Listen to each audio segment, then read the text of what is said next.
मानूंगा कि मेरी यहाँ माताएं नहीं बैठी है, ये कोई देवी के रूप में एक शक्ति बैठी है। यह पुरुष और कोई कार्यकर नहीं बैठे हैं। आप समझ रहे हैं, ये महाशक्ति है। तो उसका जो सम्मेलन हो रहा है एकता परिषद का, मुझे कुछ हो रहा था जब असोड़ा साहब ने बताया। कुछ भी हो, मुझे जाना ही है, मुझे बहुत अच्छा लग रहा है। तो आदरणीय अशोक भाई, कांति भाई अशोड़ा, कुसुम दीदी और प्रवीण भाई, कई विद्वानों ने यहाँ अपने मंतव्य व्यक्त किए। मैं बूढ़ा हो गया हूँ, इसीलिए शायद संतोष कर पाऊँ या ना कर पाऊँ, हो सकता है। लेकिन इनसे मैं निवेदन करता हूँ, गुजरात से परोणो आवेलो हो એટલે મને થોડો વધારે સમય આપજો, કારણ કે પરોણાને તો નહીં બિહાડી હોય ને। हाँ, तो आदिवासी हम किसको कहेंगे? जिसके सर पर लकड़ी हो, खुले पांव हो, लुकी सूखी रोटी खाता हो, हाथ में कमान और तीर हो और नंगे पांव चलता हो, उसको आदिवासी कहते हैं। ये हमारी परिभाषा है पहले की। भारतवर्ष में शैंथाल, गोंड, भील, ग्रासिया, वसावा, ये सब आदिवासी हैं। यहाँ के मेरे ख्याल से ग्रासिया है ना, भील और ग्रासिया हैं और मीना भी हैं। तो आज का ये महासम्मेलन स्मृति बन जाना चाहिए। हम यहाँ से शक्ति लेकर जाएंगे, क्योंकि हम एक दूसरे से मिलते हैं। तो आप ये समझ लो कि हम शरीर से शरीर नहीं मिलते हैं।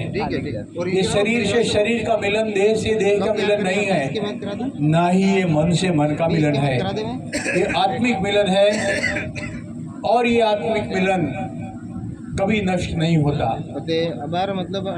आप 14 ब्रह्मांड में भी जाओगे, 3 लोक में भी जाओगे, पता नहीं मैं कहाँ जाऊंगा, आप कहाँ, लेकिन वहाँ हम नहीं मिल पाएंगे। आज जो मिले हैं, आज के दिन को हम महान बना ले। यह मैं बार बार क्यों आता हूँ, सोचता हूँ तो मुझे पता चलता है कि मूलभूत 500 वर्ष पहले हमारे बाप दादा थे, वो डूंगरपुर के माथू गामड़ा के थे। तो माथू गामड़ा के थे, तो मुझे एक गाना याद रहा है, 100 साल पहले मुझे तुमसे प्यार था, मुझे तुमसे प्यार था, आज भी है और कल भी रहेगा। इसलिए ये धरती मुझे आकर्षित करती है, जैसे पतंग का दीपक को आकर्षित करता है। फना हो जाता है, मर जाता है, लेकिन वो आता है। और मैं इस अवसर पर यही कहना चाहूँगा कि आप भी मेरे घर चोरीमाला आए। वो ब्राह्मण साहब थे, who was speaking in English and telling about constitutional rights, वो चले गए क्या? कहाँ है? हाँ, जहीं भी है, जो भी गए हैं। लेकिन मैं ये बात यहाँ प्रस्तुत करना चाहता हूँ कि मैं अरवल्ली का हूँ, साबरकांठा का नहीं हूँ। वो अपनी गलती को सुधार दे। कुंडोल गांव में जो खनन की बात बताई, वो खनन उत्खनन होने वाला था, मेरे पास मौजूद है। 15 पॉइंट्स मैंने निकाले और मोदी को भेजा। मोदी साहब सब कह रहे थे हम नहीं भेजेंगे, ये देशद्रोही का कानून लग जाएगा। मैंने कहा फांसी होगी तो मुझे होगी, आप क्यों डर रहे हैं? किसी ने भेजा नहीं और मोदी ने फॉरवर्ड लिया। सीएम जो भूपेंद्र भाई थे, उनको संदेश भेजा, मुझे बुलाया गया माताजी के मंदिर में। मैंने क्या करने जा रहे हो? अरे मोदी, तुम जिस कानून को उत्खनन करने जा रहे हो, वहाँ पाल में तो तुम रहे हो और कुंडोल में धमाका होगा, तो तुम जहाँ रहते थे वो पाल धमाका हो जाएगा और उड़ जाएगा। तुमने वहाँ रोटी खाई होगी, पानी पिया होगा, और मेरा घर तो करीब है, एक धमाके में मिट्टी का आज उड़ सकता है। हमने बताया कि हम कच्छ में नहीं जाएंगे। यदि आपको अप्रिय लग रहे हैं तो हम जहाँ से आए थे राजस्थान में भेज दो, हमारे बहुत भाई राजस्थान में है, हम मिलजुल कर रह सकते हैं, हम पीछे नहीं करेंगे। तो भाइयों, ये मुझे कहना होगा कि क्रांति कहां से शुरू होती है? मोदी साहब दे देंगे, कोई आदमी देगा, कोई भक्त देगा?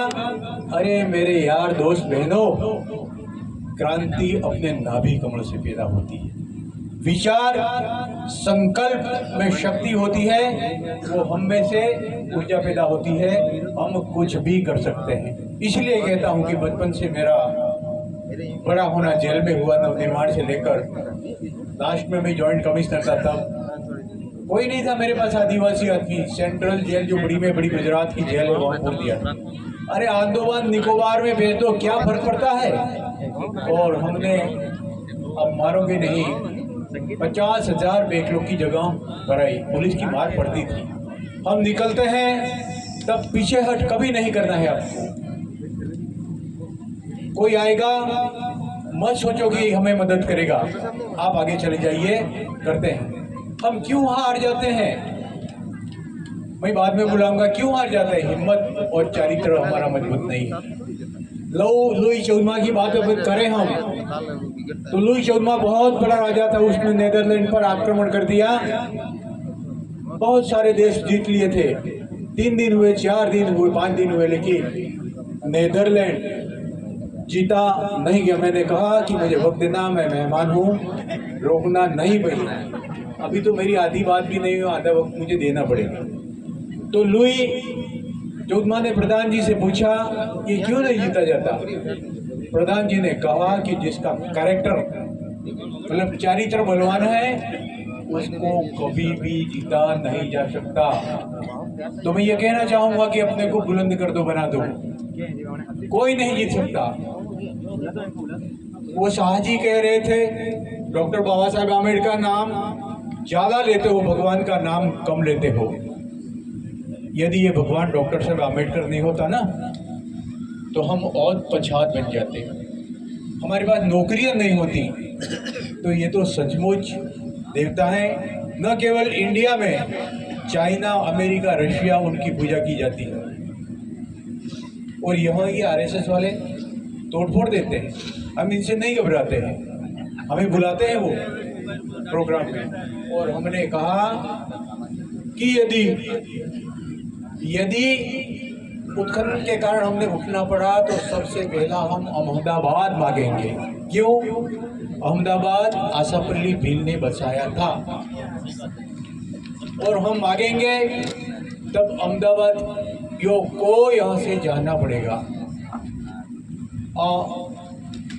और बोलने वाले वक्ता है, मैं उसको सम्मानित करता हूँ, और उनके बीच बोलने वाले और दीवार नहीं बनना चाहता हूँ। मेरे भाइयों की इज्जत भी मुझे करनी पड़ेगी, लेकिन आप ऐसा करेंगे तो दोबारा again I will not come at all, फिर नहीं आऊँगा। अभी सब खड़े हो जाएं, 2 मिनट में सब खड़े हो जाए, भाई बहन, जमीन के अंतर्गत, शहर के अंतर्गत कुछ मैं स्लोगन। वो पीछे बैठे हैं मेरे बंधु लोग, आप भी खड़े हो जाओ ना, नेतागण, उनको पहचानता हूँ, आपको गांधीनगर आए थे आप, बड़ी सुंदर स्पीच देते हैं। आपको सिर्फ बोलना है हल्ला बोल, ठीक है? कि क्या बोलना है? हल्ला बोल। ये देश हमारा, हल्ला बोल, ये देश हमारा, इधर से बोलो, उधर से बोलो, अरे साथ साथ में, अरे जोर जोर से। ये देश हमारा, भूमि हमारी, जंगल हमारे, हम फिर भी नंगे, हम फिर भी भूखे, हम फिर भी नंगे, हम फिर भी भूखे। इतनी एक साथ आवाज बुलंद करोगे तो आपको किसी की ताकत नहीं है हरा पाए। बस यहाँ मैं मेरी वाणी को इसके बाद खबरी ले लेना और थोड़ा आपका आधा धन्यवाद देता हूँ। धन्यवाद। इसके बाद तुरंत खबरी ले लो, वो आगे। Subscribe now and press the bell icon. Never miss an update.